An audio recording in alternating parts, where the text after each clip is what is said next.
Penilu, one of the many Telangana specials and a very delicate dessert. Let's see how to make it.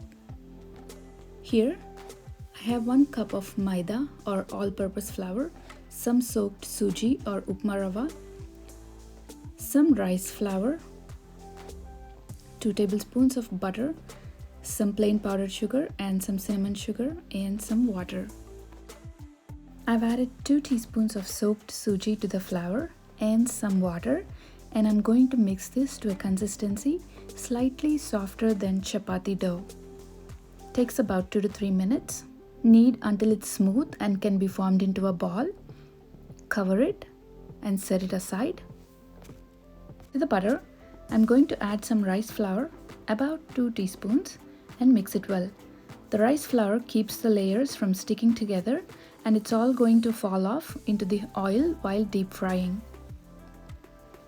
Mix it until it's smooth. Might need just a little bit more rice flour.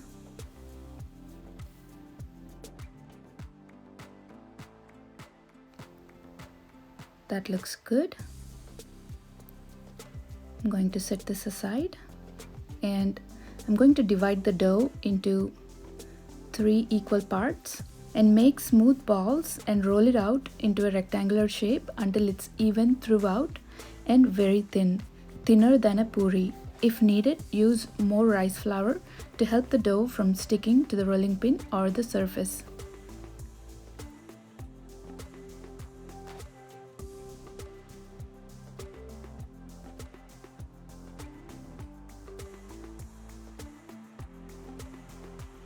Once it's all rolled out, start spreading a nice thin layer of the butter and the rice flour mixture.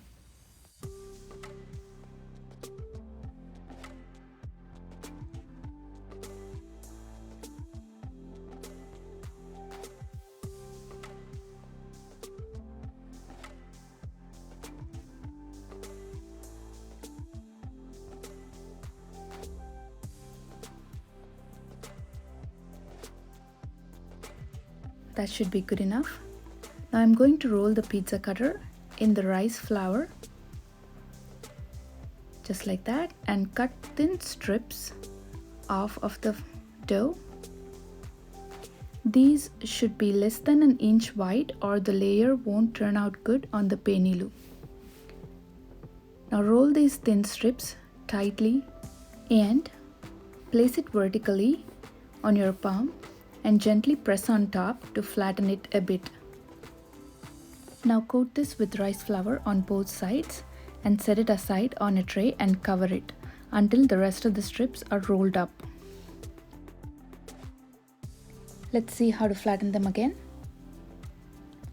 Just like that. It doesn't have to be completely flat. And now roll these out into a thin puri or chapati. Needs to be as thin as you can roll it out to. Be gentle and make sure not to separate the layers right on the surface here.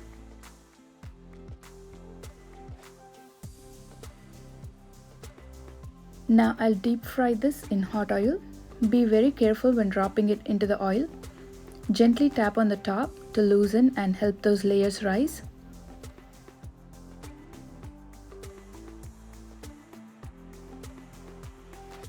Takes about 3 to 4 minutes to crisp up.